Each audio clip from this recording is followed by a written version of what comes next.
Sarah Jenkins quickly wiped a bead of sweat from her temple.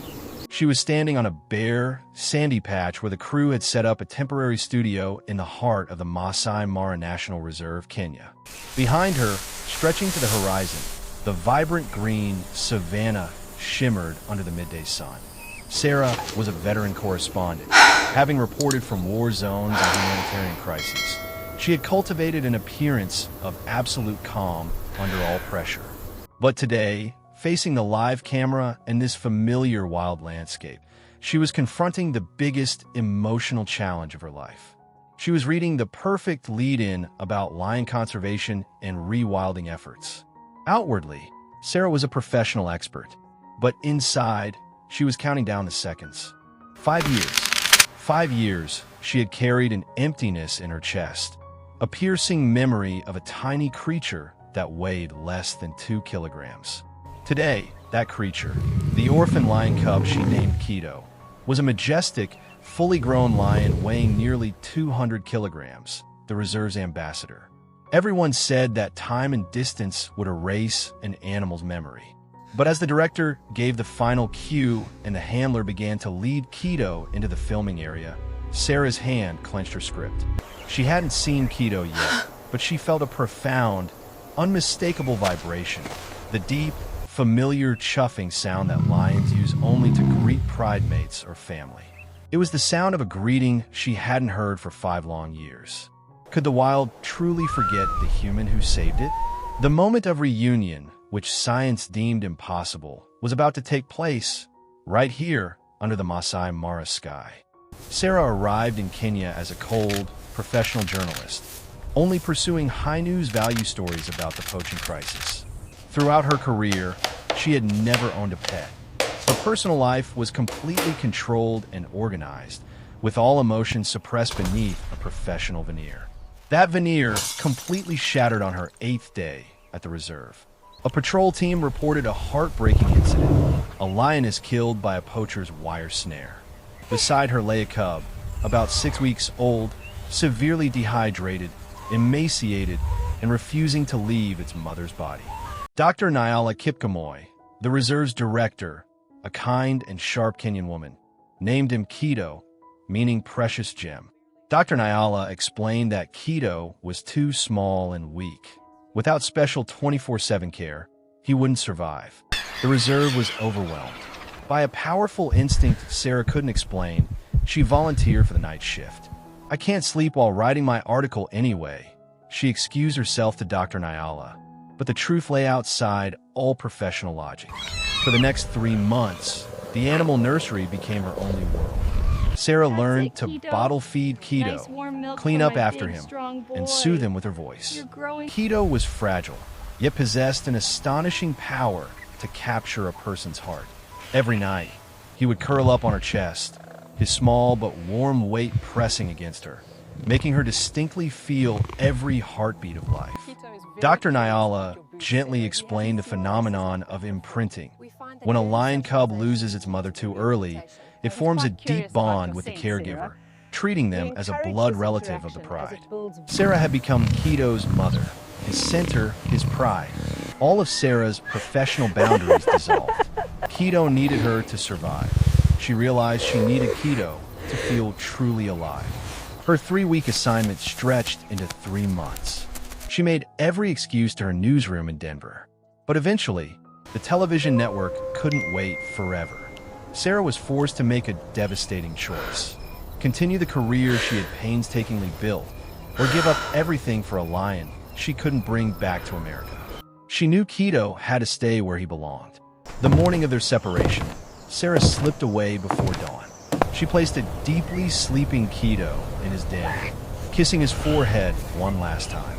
Her Maasai guide, Juma, drove her to the airstrip in silence. Juma's only farewell was, "This land has claimed you. You will return. This is not goodbye." Back in her minimalist, emotionless Denver apartment, Sarah still woke up with a sense of emptiness in her chest. She had won an Emmy Award for her report, but she had lost the most genuine connection of her life. She knew that a piece of her heart would forever remain under the Masai Mara sky with that lion cub. 5 years passed. marked by booming career success and an unfillable void in Sarah's heart. She won another Emmy, was promoted to a top international correspondent position, and constantly traveled the world. But wherever she was, she felt spiritually tied to the golden grasslands of Kenya. Her only lifeline was the monthly emails from Dr. Nyala. The attached photos became Sarah's rhythm of life. She watched Keto grow through her computer screen, from a fluffy cub into a majestic beast with a fiery, honey-colored mane. Keto, being hand-raised from birth, was too habituated to be released into the wild. Instead, he became the reserve's ambassador. Keto was calm and gentle with tourists and handlers, except for one haunting detail Dr. Nyala shared. Whenever American visitors arrive, especially women, Nyala wrote, Keto becomes agitated. He paces, he calls out, and he searches every face with intense, desperate eyes. We believe he is still looking for you. That information was both Sarah's comfort and her biggest fear. She had always told herself that an animal's memory wasn't as durable as a human's. The lion would forget. The results are definitive. Every expert she consulted the affirmed expected this. outcome. Returning now, after 5 years, risked proving that the bond she cherished was merely a unilateral illusion. Yet, it was the desperate searching look in Keto's eyes that Dr. Nyala described that ultimately motivated her. Sarah submitted a proposal for a live series of reports on great cat conservation in East Africa, finally having a legitimate reason to return to the land that had stolen a piece of her heart. She spent the first 2 weeks filming, trying to maintain a professional distance from Keto's area. Until the 15th day, Dr. Nyala called. "Are you going to fly home without seeing him? I need you to understand one thing. He has never stopped looking for you." The truth was clear. Sarah made her final decision. She would film a live segment featuring Keto, the ambassador lion. She requested that Dr. Nyala keep the animal's identity a secret, even from her, to ensure her reaction was genuine and unscripted.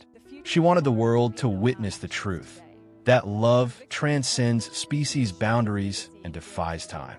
She needed Keto to know that after 5 long years, she had returned and had never forgotten him.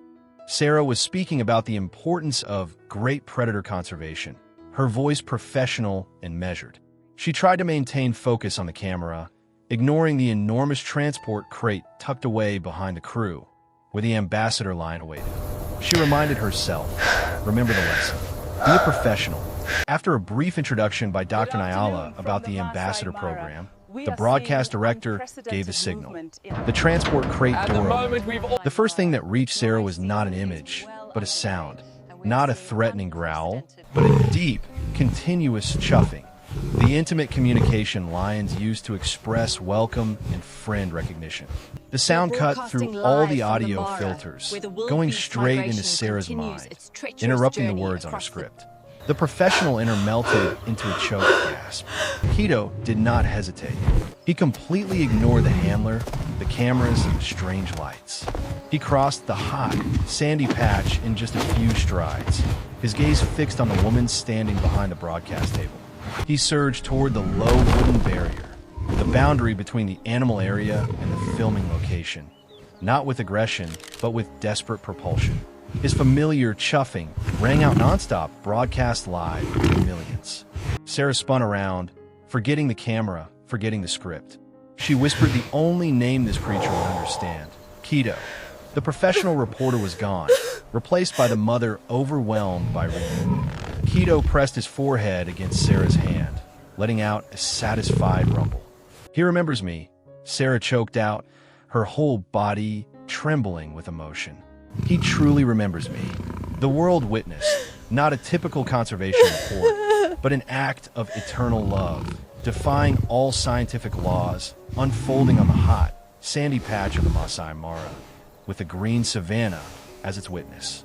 Dr. Nyala Kipkamoy stepped forward, her eyes also red-rimmed, but her voice firm as she explained this miraculous moment to millions of viewers. What you are witnessing goes beyond all scientific knowledge. Keto has imprinted on the single human who represented safety, warmth, and life. He has never forgotten his pride. She confirmed that Keto had indeed searched for Sarah's face every time an American visitor appeared. This was not just a story, but living proof of the depth of animal emotion. Sarah, now calmer but radiating a new serenity, looked directly into the camera. "This moment," she said, her voice filled with emotion yet firm, "is more powerful than any poaching statistic. It shows that conservation is not just about protecting a species. It's about honoring the individual memory, the individual bond, and the individual capacity for love of every creature." This was the message she had yearned to convey for 5 years. Love is the most powerful solution. Sarah officially announced her decision to permanently transfer her assignment from the New York headquarters to the Africa Bureau. But more importantly, she revealed the solution.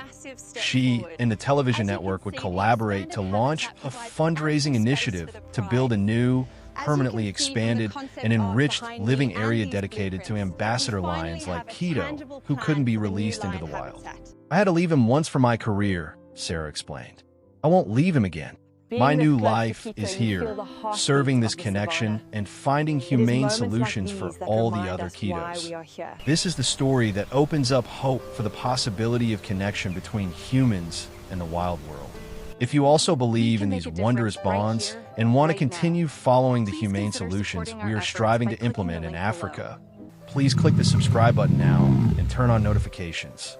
We will bring you the most authentic, moving footage from the Masai Mara Reserve. If this moment of catharsis brought you faith, stand with us. This is a story about belief, the belief that love always finds a way. Share this video to remind the world that memory, loyalty, and love are boundless.